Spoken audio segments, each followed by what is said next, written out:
ইমরানের মতো একজন মানুষ যার বয়স বাড়ছে, এই মুহূর্তে তিনি ৭৩ বছরের একজন বৃদ্ধ, তার মতো একজন স্টার, তার মতো একজন প্রাক্তন প্রধানমন্ত্রীর যে ন্যূনতম মানবিক দৃষ্টিভঙ্গি থেকে চিকিৎসা প্রয়োজন, জেল কর্তৃপক্ষ তার ন্যূনতম কোনো ব্যবস্থা করেনি।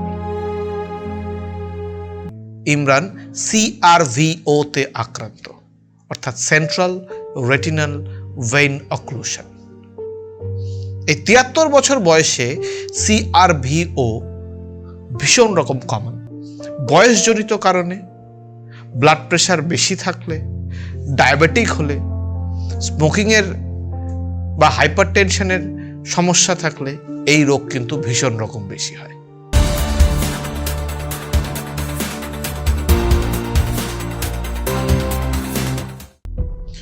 পাকিস্তান এবং ইংল্যান্ডের মধ্যে ১৯৯২ সালের ক্রিকেট ফাইনাল। এই যে ১৯৯২ সালের ওয়ার্ল্ড কাপ ফাইনাল, সেখানে ৪৯তম ওভারটি করে গেলেন ওয়াসিম আকরাম। পরের over the great Imran Khan, সেই ছোট ছোট বন্য চোখ, দুহাতে ব্যান্ড, সবুজ জার্সি গায়ে ইমরান ছুটে আসছেন। তার নজর সামনে রিচার্ড ইলিংওয়ার্থের উইকেটের দিকে। শেষ উইকেট তুললেই পাকিস্তান সে বছরের জন্য বিশ্ব চ্যাম্পিয়ন। বল রিচার্ড ইলিংওয়ার্থের ব্যাটে লাগলো, সোজা উঠে গেল মিড অফের দিকে। রামিজ রাজার হাতে ক্যাচ। পাকিস্তান প্রথমবারের জন্য ওয়ার্ল্ড কাপ জিতল।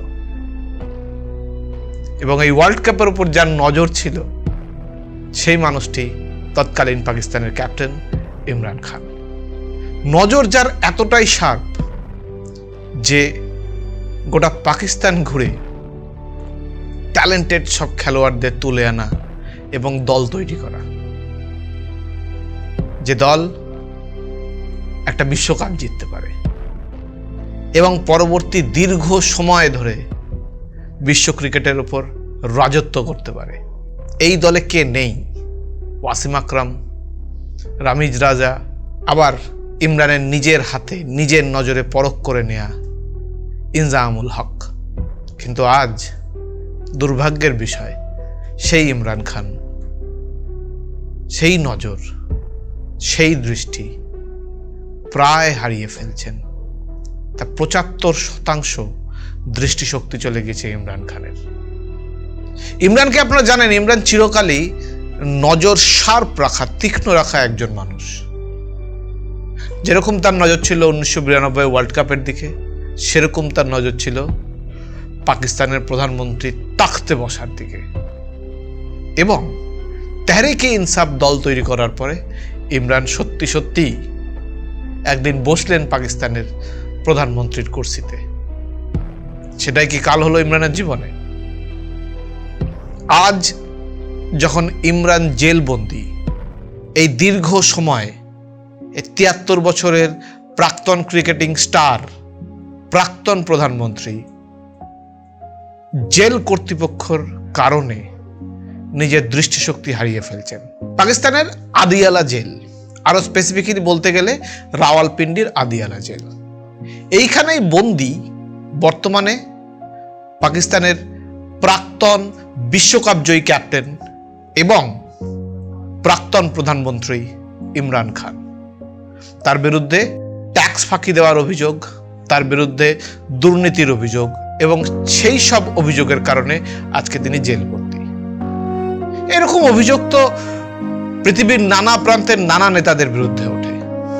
কিন্তু ইমরানের মতো একজন মানুষ যার বয়স বাড়ছে, এই মুহূর্তে তিনি ৭৩ বছরের একজন বৃদ্ধ, তার মতো একজন স্টার, তার মতো একজন প্রাক্তন প্রধানমন্ত্রীর যে ন্যূনতম মানবিক দৃষ্টিভঙ্গি থেকে চিকিৎসা প্রয়োজন, জেল কর্তৃপক্ষ তার ন্যূনতম কোনো ব্যবস্থা করেনি। গত ডিসেম্বর ২০২৫ পর্যন্ত ইমরানের কিন্তু চোখের অবস্থা যথেষ্ট ভালো ছিল। তারপরে একসময় দৃষ্টিশক্তিতে সত্যি সত্যি সমস্যা হতে শুরু করে এবং জেল কর্তৃপক্ষকে জানানোও হয়। কিন্তু জেল কর্তৃপক্ষ কোনো রকমভাবে ভ্রুক্ষেপ করেননি। ফাইনালি দেখা যায় ইমরান তার দৃষ্টিশক্তির ৭৫% হারিয়ে ফেলেছেন। তার ডান চোখ প্রায় অকেজো। আদালতের সাহায্যে ইমরানের কাছে পৌঁছে দেয়া হয় একজন চিকিৎসককে, এবং পরীক্ষা নিরীক্ষার পরে দেখা যায় ইমরান CRVO তে আক্রান্ত, অর্থাৎ সেন্ট্রাল রেটিনাল ভেইন অক্লুশন। এই ৭৩ বছর বয়সে CRVO ভীষণ রকম কমন। CRVO এমন একটি অসুখ যাতে দেখা যায় যে ভেইন রেটিনা পর্যন্ত আসে এবং রেটিনা পর্যন্ত রক্ত নিয়ে আসে, রক্ত সঞ্চালনে সহায়তা করে। সেই ভেইনে কোনো রকমভাবে ব্লাড ক্লট তৈরি হলে ঠিকঠাকভাবে আর রক্ত চোখের রেটিনা পর্যন্ত পৌঁছয় না। বয়সজনিত কারণে, ব্লাড প্রেশার বেশি থাকলে, ডায়াবেটিক হলে, স্মোকিংয়ের বা হাইপারটেনশনের সমস্যা থাকলে এই রোগ কিন্তু ভীষণ রকম বেশি হয়। অদ্ভুত বিষয় হলো, ইমরান যখন ফাইনালি টের পান যে তার দৃষ্টিশক্তি আস্তে আস্তে ক্ষীণ হতে শুরু করেছে, তিনি কিন্তু জেল কর্তৃপক্ষকে জানান সে কথা। কিন্তু যে পাকিস্তানে একজন প্রাক্তন ক্রিকেটিং স্টার, তাদের প্রাক্তন বিশ্বকাপ জয়ী ক্যাপ্টেন, তাদের প্রাক্তন প্রধানমন্ত্রীর কোনো কথা শোনা হয় না, তার বারবার আর্জি জানানোর পরও জেল কর্তৃপক্ষ ন্যূনতম কোনো ভ্রুক্ষেপ করেন না।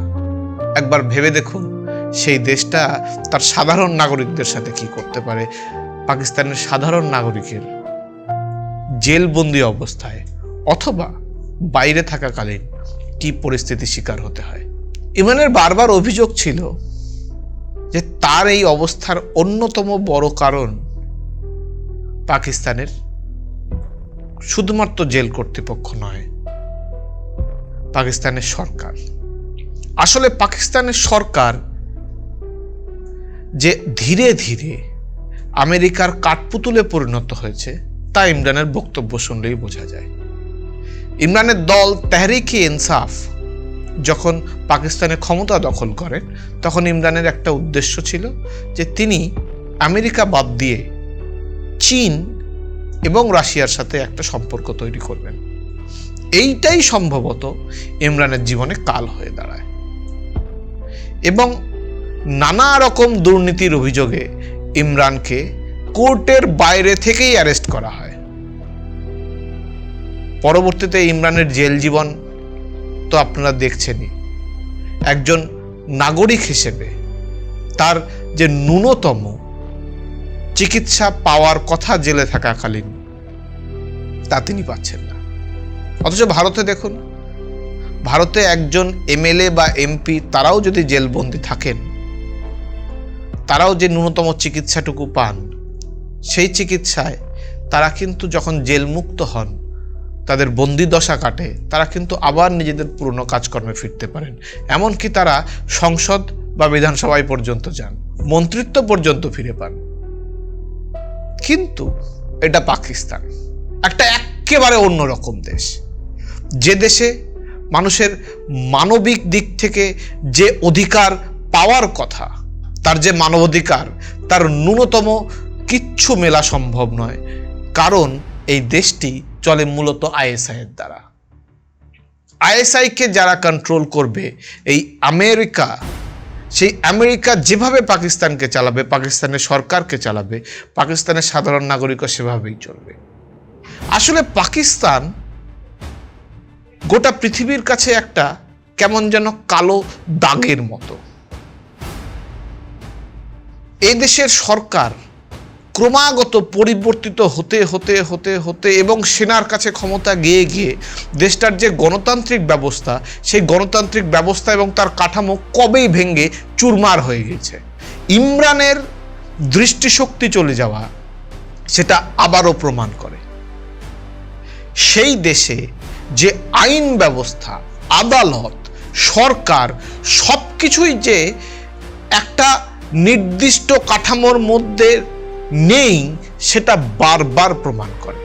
পাকিস্তানের এই আদিয়ালা জেলে একটা অদ্ভুত রকম ঘটনা ঘটে এবং মাঝে মাঝেই ঘটে। পাকিস্তানের প্রাক্তন প্রধানমন্ত্রীরা তারা মাঝে মাঝেই এই জেলে তাদেরকে বন্দি করে আনা হয় এবং বিভিন্ন সময়ে আনা হয়। তাতে কে নেই? সে জুলফিকার আলী ভুট্টো থেকে শুরু করে রয়েছেন ইউসুফ রেজা গিলানি, নওয়াজ শরীফ এবং ইমরান খান। এই পাকিস্তানের যারা রাজনীতিতে যারা বিগ স্টার, তারা প্রত্যেকেই এই জেলে কোনো না কোনো সময় কাটিয়ে গিয়েছেন। এটা অনেকটা ভারতের তিহার জেলের মতো। এই আদিয়ালা, রাওয়ালপিন্ডির আদিয়ালা জেল ঠিক এরকমই। এবং পাকিস্তানের গণতান্ত্রিক ব্যবস্থার কথা একবার ভাবুন, যে সরকার যখন ক্ষমতায় আসে তাদের মূল লক্ষ্য থাকে আগের সরকারের প্রধানমন্ত্রী বা রাষ্ট্রপতি যারা ছিলেন তাদেরকে ধরে জেলবন্দি করা। একটা গণতান্ত্রিক ব্যবস্থায় বিরোধীদের কণ্ঠস্বর রোধ করা এটা কোনো রকমভাবেই কাম্য নয়। কিন্তু পাকিস্তান জুড়ে এই ঘটনাটি ঘটে এবং বারবার ঘটে। ঘটে কার মদতে? ঘটে আইএসআই এর মদতে। এজন্য আপনারা যারা হিন্দি ছবি দেখেন তারা জানেন যে আইএসআই চাইলেই পাকিস্তানের রাজনৈতিক পালাবদল করতে পারে। এবং আইএসআই কিভাবে চলে? আইএসআই চলে মূলত আমেরিকার একটি পাপেট হয়ে, একটি কাঠপুতুল হয়ে। আমেরিকা কোনোদিনই চায় না এই এশিয়ার এই অংশতে, অর্থাৎ দক্ষিণ এশিয়ার এই অংশতে পাকিস্তান কোনো রকমভাবেই তাদের গ্রিপের বাইরে চলে যাক। তারা খুব চেষ্টা করেছিল বাংলাদেশকেও একই রকমভাবে তাদের উপনিবেশে পরিণত করতে, কিন্তু বাংলাদেশের মানুষ তা হতে দেয়নি। অন্তত সাম্প্রতিক ভোটের রেজাল্ট তাই বলে। তারেক রহমান প্রধানমন্ত্রী হয়েছেন সদ্য। এবার প্রধানমন্ত্রী হওয়ার পরে তার ভবিষ্যৎ পরিকল্পনাগুলোই বলে দেবে যে বাংলাদেশ আসলে কোথায় পৌঁছবে। কিন্তু পাকিস্তানের কথা একবার ভাবুন। পাকিস্তানে ক্রমাগত রাজনৈতিক পরিবর্তন, পালাবদল হতে হতে মানুষ কিন্তু অতিষ্ঠ। একটা দেশ ক্রমাগত নামতে নামতে নামতে নামতে নামতে নামতে অর্থনীতি একেবারে তলানিতে এসে পৌঁছেছে। এবার আমাদের ভাববার সময় এসেছে যে আমরা আসলে এই যে বারবার পাকিস্তানের বিরুদ্ধে কথা বলি, পাকিস্তানের সাথে তুলনা করি, সত্যি কি পাকিস্তানের সাথে তুলনা করার মতো জায়গায় রয়েছি আমরা? আমরা দক্ষিণ এশিয়ার সব থেকে বড় দেশ। দক্ষিণ এশিয়ার যত দেশ রয়েছে তাদের সবার থেকে একেবারে আলাদা। একটা শক্ত গণতন্ত্রের উপর দাঁড়ানো একটি দেশ, যে দেশের মানুষের অধিকার মানুষ বুঝে নিতে জানে এবং বিভিন্ন স্তরে সরকারি তরফে চেষ্টা করা হয় যে মানুষের কাছে তার ন্যূনতম মানবিক এবং গণতান্ত্রিক অধিকারগুলো পৌঁছে দেওয়ার। হয়তোবা এই জন্যই ভারত এশিয়ার দক্ষিণ এশিয়ার বাকি দেশগুলোর থেকে আলাদা। এখানে আর্মি এবং সরকার পাশাপাশি একসাথে দাঁড়িয়ে একে অপরের পরিপূরক হিসেবে কাজ করে। এরকম একটি গণতন্ত্রই তো আমরা চাই। আমরা চাই আমাদের গণতন্ত্র ঠিক এরকমই থাকুক। ভালো থাকুন। বাংলাদেশে যারা নতুন সরকার পেয়েছেন তারাও যেন একটা প্রকৃত গণতান্ত্রিক ব্যবস্থা পান, সেদিকে আমাদের নজর থাকবে। আমরা আবারও আগামীতে কোনো সময় অন্য এপিসোড নিয়ে আসব। তবে যাওয়ার আগে একটাই কথা, যে পাকিস্তান তার গ্রেট ক্রিকেটিং স্টার ইমরান খানের সাথে যে বদসলুকি, সেই উর্দুতে একটা কথা আছে, অর্থাৎ যে কুকাজটি করেছে, যে অসভ্যতা করেছে, তা মানবিক দিক থেকে কোনো রকমভাবেই কাম্য নয় এবং অবশ্যই প্রতিবাদযোগ্য।